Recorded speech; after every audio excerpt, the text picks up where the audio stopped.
ప్రేమ అనేది ఈ కాలంలోనే ఉందా? పూర్వకాలంలో ప్రేమ ఉంటే ఎలా ఉండేది? ప్రేమ నిజంగానే గొప్పదా?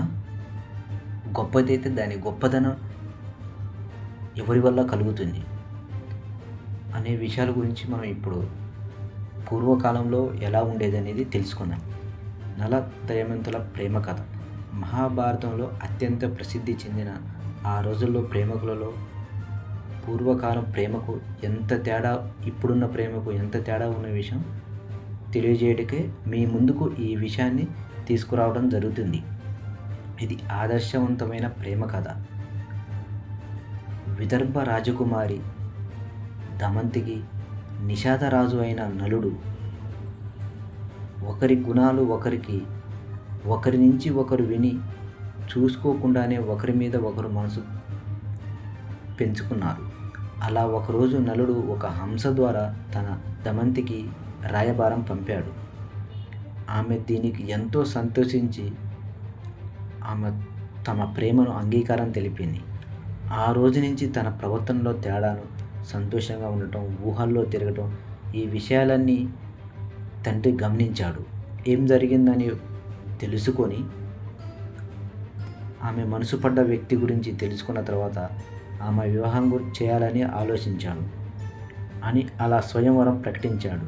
ఈ స్వయంవరకు ఇంద్రుడు, అగ్ని, వాయు దేవతలు కూడా వస్తున్నారు. వీరికి ముందుగానే ఈ విషయం తెలియడంతో వీరు నలుడిని పరీక్షించడానికి నలుడి దగ్గరికి పోయి, ఓ రాజా, మాకు ఒక సాయం కావాలని మాట తీసుకుంటారు. అతను తన వద్దకు ప్రేమిస్తున్న దమయంతికి దగ్గరికి పంపుతారు. ఆమెతో తను నలుడు అని చెప్పిన దేవతలు ఇలా కోరుకుంటున్నారు, నిన్ను వివాహం చేసుకోవాలనుకుంటున్నారు అని చెప్పి ఆమెను దమయంతితో ఎంతో వాదిస్తాడు. ఎంత చెప్పినా దమయంతి తను తప్ప వేరే వాళ్ళని చేసుకోనని నిర్భయంగా చెప్పింది. ఆ మాటలకు నలుడు ఎంతగానో సంతోషించి ఇక్కడ జరిగిన విషయాన్ని ఆ దేవతలకు వివరిస్తాడు. అప్పుడు ఇంద్రుడు కోపంతో తనను మమ్మల్ని ఎలా కాదంటుందో అని, ఈ స్వయంవరంకు మేము కూడా రేపు వస్తాము, అక్కడ ఎలా ప్రవర్తిస్తుందో చూస్తామంటారు. అలా ఆ రాజుల మధ్యలో నలుడుగా మారి ఈ 5గురు అక్కడ కూర్చుంటారు. ఎంతో కంగారు పడ్డది. నలుడు కూడా ఎవరి మెల్లో ఈ మాల వేస్తుందని భయంతో చెమటలు పడుతున్నాయి.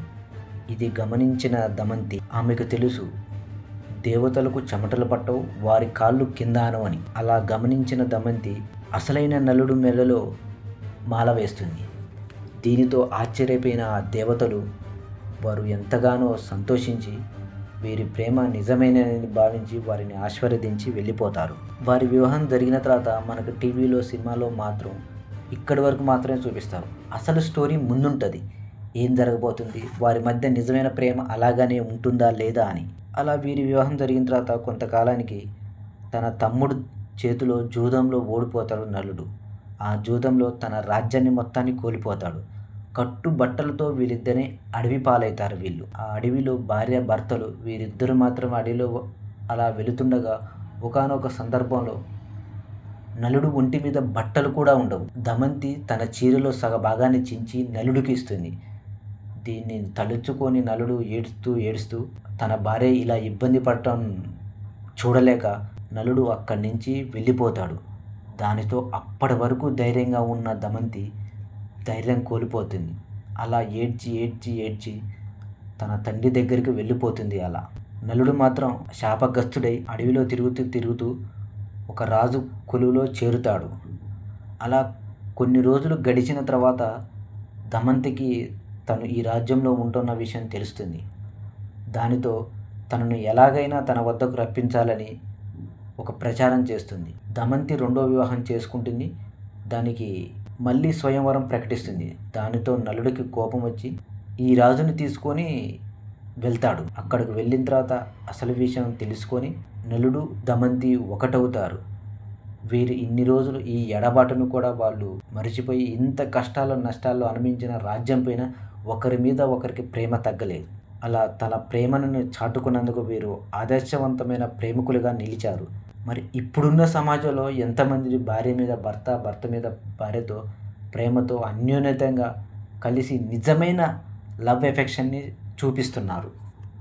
అందుకే ఇది చరిత్రలో నిలిచింది. కానీ చరిత్ర మనకు ఇలాంటి వాటినన్నిటినీ దాచింది.